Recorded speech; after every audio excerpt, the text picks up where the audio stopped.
Today, media is everywhere and on everything. Our students' lives are consumed by the information presented in front of them. Yet, where are they supposed to learn how to properly engage on social media? Use a cell phone, understand controversial issues and copyright, or even react to the news that is presented to them. As educators, we assume that our students understand and know how to use and interpret specific tools and resources. But it is imperative that we also take the time to educate our students to be a critical consumer. However, while we recognize the importance of media education, it is still largely absent from many curriculums in North America. This video will make the case as to why media education is important enough to be included in the classroom, and how this integration can successfully prepare our students to be critical media consumers.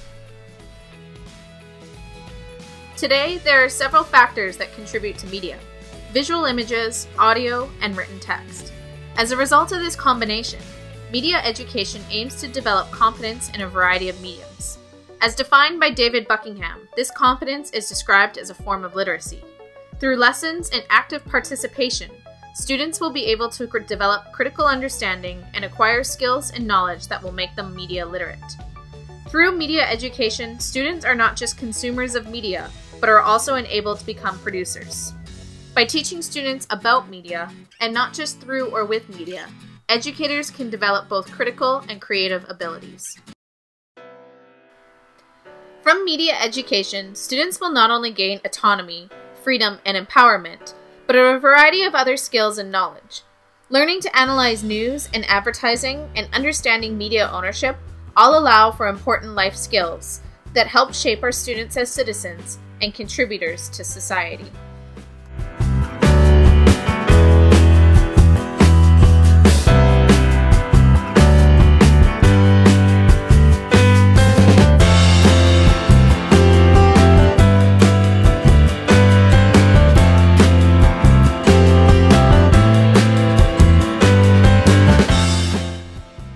Television, computers, music, cell phones, tablets, and video games, children spend their days consumed with media. In a study conducted by the Kaiser Family Foundation, children between the ages of 8 to 18 spend roughly 7.5 hours a day interacting with various forms of media and technology, and this amount only continues to rise. For a majority of students, a large amount of their media interaction comes from their individual cell phones. More than 3/4 of all teens own their own cell phone. On their cell phone, they can text, check multiple social media sites, play games, and listen to music. This one device allows them to connect what used to be separate forms of media into one.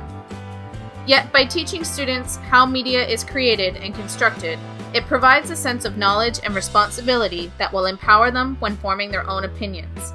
Rather than directly telling students what to think or how to think, educators can encourage students to think for themselves.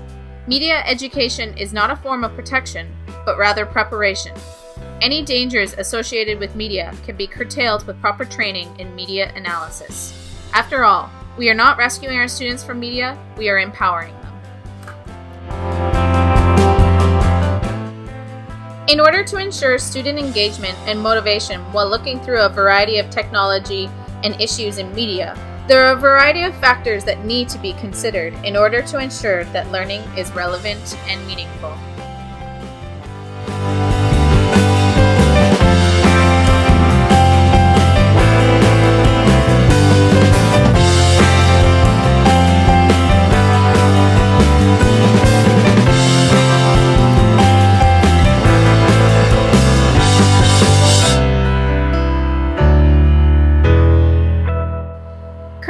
There is a digital divide between student lives after school and what they learn in the classroom. In order to enhance education in the classroom and create media literate citizens, teachers should bridge this gap between the outside world and the classroom. Yet there are some factors that are currently stopping this form of literacy from being taught in the classroom. While these concerns are valid, they should not be the sole reason for omission in the curriculum.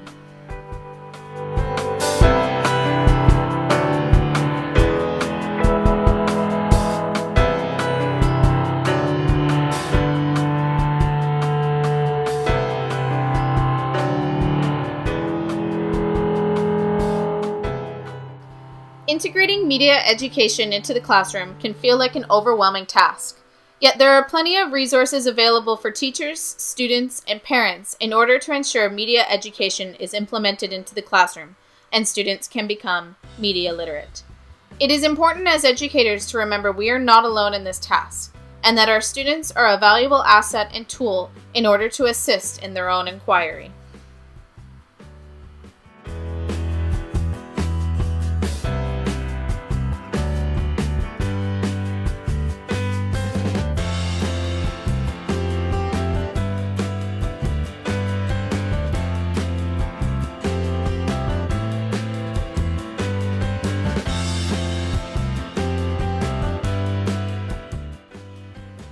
Media is unavoidable. It has become embedded in the routine of our everyday life, either by watching television, connecting with friends on social media, or through checking our emails. Shutting media off or attempting to block our students and children from it is no longer an option. Participating in these forms of media have become a cultural norm, and in order to be an active participant, we need to be taught how to properly engage and understand it. The need for media education has never been more apparent. In order to make the curriculum more relevant to our students' lives and produce citizens who are able to interpret media and make informed judgments, it is essential that media education be included. While very little mention of media education is currently available in the BC curriculum, it is up to diligent educators, parents, and students to ensure an opportunity is created to prepare themselves for the future.